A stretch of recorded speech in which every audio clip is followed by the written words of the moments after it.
Wow, y'all. Thank you for coming. Woo! I'm sweating. Like a sinner in church, I believe is the phrase, which is appropriate considering where we are. My name is Raye. I use they, them pronouns, and my monologue is titled Gender, Play, and Possibility.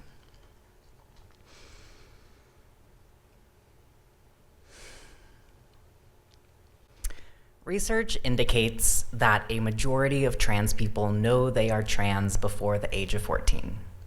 I am not one of those people. Being a girl never really bothered me, but being a woman did. Ironically, I was at my most feminine right before I came out, and I'm gonna be real with you. I was rocking it. My prom photo is proof. I'm in heels, nails done, wrapped in this glittering velvet prom dress. I had coiffed silver hair and this dark purple lipstick, and I loved it. I loved thrift shopping for the perfect matching accessories. I loved getting ready in the bathroom with my friends. I loved feeling put together and bringing out new sides of myself. And I love talking about this photo now. But during my transition, it was hard to look at that picture. While seeing surgeons and therapists and doctors and telling them over and over which parts of myself I didn't like, I became conditioned to see my gender primarily as an experience of dysphoria, as an experience of pain and displacement and mismatch, because that's the narrative I had to repeat in order to gain access to gender-affirming care.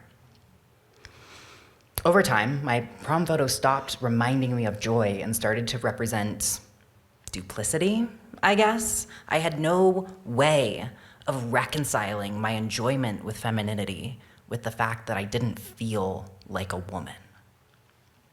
So I began to understand my femininity as a false mask, a way to garner approval, a glamour that hid what was brewing under the surface.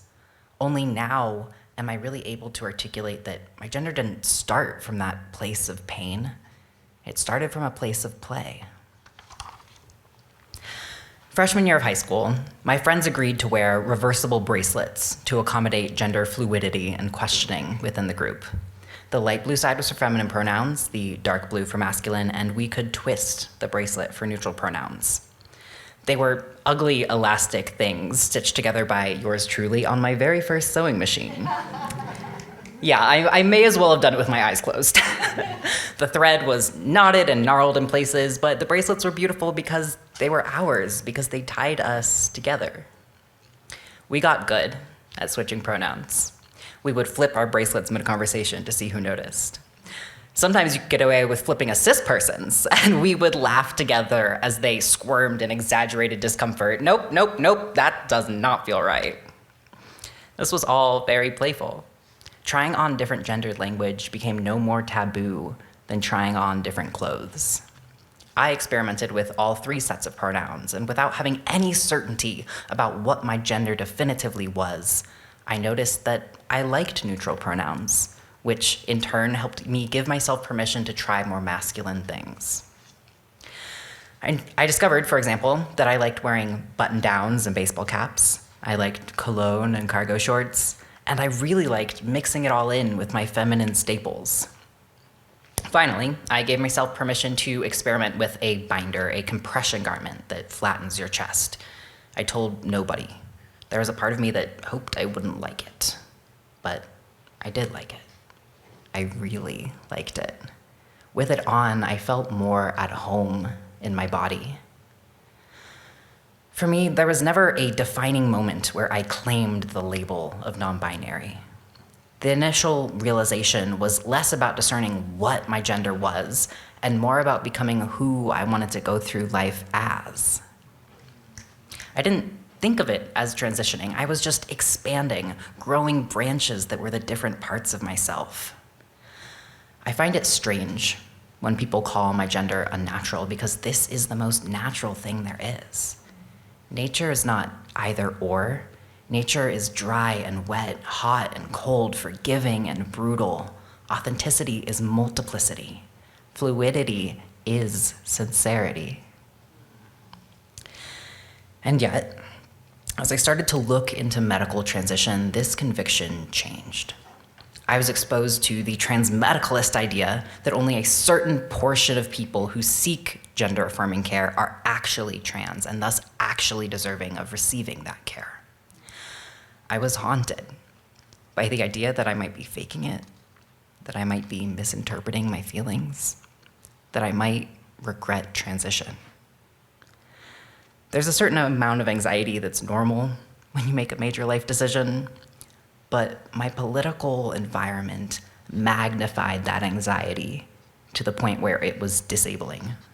In both medical and social spaces, I saw people accused of faking transgender because of how they dressed, how they spoke, how they styled their hair. Suddenly, my gender fluidity began to feel like gender fraudulence. As someone whose gender didn't emerge until puberty, as someone whose childhood isn't characterized entirely by tomboyishness, as someone who doesn't even necessarily feel like they were born in the wrong body, the only way I could medically justify my gender was through a language of pain. These are the parts of my body I don't like. These are the parts that need to change. This is not a matter of joy, it is a matter of survival. Framing my story this way didn't mean lying about my experiences. I very much met the criteria for dysphoria. The problem was I didn't meet it every day, all the time, perfectly. But between online spaces and doctors' offices, I subconsciously learned that I would be most readily validated if I turned down the volume on that fluidity and settled into an aesthetic that matched my identity. So, for a hot minute there, I focused on trying to rid myself of gender markers, cropping to a neutral pixie cut, wearing neutral blank shirts and neutral Converse sneakers. I never took the time to question that neutral always meant masculine. There's a photo of me post-transition, several years after prom. It was my contact photo for a long time, the one that automatically gets sent over iMessage. It's a photo of me at a Christian wedding. Button-up, blazer, clean-shaven, hemmed slacks, shiny shoes, like whole 9 yards. I looked good. I looked how I wanted to look at that time. But that version of myself now feels as foreign as the one from prom. On the other side of my transition, I now have the opportunity to share with you a fuller story of transition that is more about discovery than dysphoria. I came into my non-binary identity not because I was repulsed by femininity, but because I loved it, at least parts of it. Femininity helped me learn the language of style, of aesthetic, of taste and confidence. It helped me really begin to develop a sense of self. And the problem was never that I was using the wrong half of the alphabet. The problem was that I was using only half of the alphabet. I began to really blossom after being safely on the other side of top surgery and hormones, when I no longer needed to limit my options to accommodate my dysphoria and no longer felt the need to prove my dysphoria to others. My transition was not the culmination of my growth, but the prerequisite to my evolution. Now that I feel at home in my body, I can live into my version of non-binary. My version of non-binary isn't about neutrality, it's about multiplicity. It's about many truths, many versions of me. It's been a few years since that wedding, and my style is a lot different now. I'm drawn to clashing patterns, to chaotic mixes of feminine and masculine attire, and I'm not trying to prove anything to anyone anymore. So if you can't figure out my gender, I'm okay with that. One time, a flustered cis person addressed me as man, and it was honestly very affirming. I remember when I was a kid, maybe age 8 or 9, and I asked my parents to let me wear swim trunks to the pool instead of a girl's bathing suit. I was a curious sight to others, wet strands of long hair curling and clinging to my bare chest. One time, a kid came up to me, a stranger, and asked, "Are you a boy or a girl?" What I experienced in that moment was not shame or embarrassment. It was indignation and confusion. Why is my answer important to this person? I realize now what I already intuitively knew at that age. It's not me who doesn't understand the laws of gender. It's you who doesn't understand my freedom. My freedom is about doing what makes me feel good. My freedom is about delight and celebration and self-understanding. My freedom is one of the greatest gifts I have to give. Transition for me personally was less about treating the dysphoria of the adult and more about reclaiming the freedom of the child. It was about having the courage to soften into the parts of myself that feel scary and foreign. It's about taking my fleeting thoughts, my wildest dreams, my roaring nightmares, and holding their jagged edges to my chest until they softened and called me home.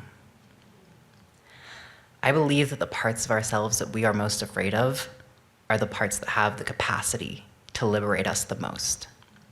And the greatest gift of my transition is not a sense of certainty and security, but a sense of possibility, permeability, and volatility. The ability to stay in inquiry and say, I don't know. The ability to know my body and say, I'm hurting. The ability to constantly reforge my expectations of myself, to show all of myself so that others can love all of me. 8-year-old me didn't have the words to explain all this to that kid at the swimming pool, but they did the next best thing. They simply shrugged, jumped back into the water, and playfully swam away.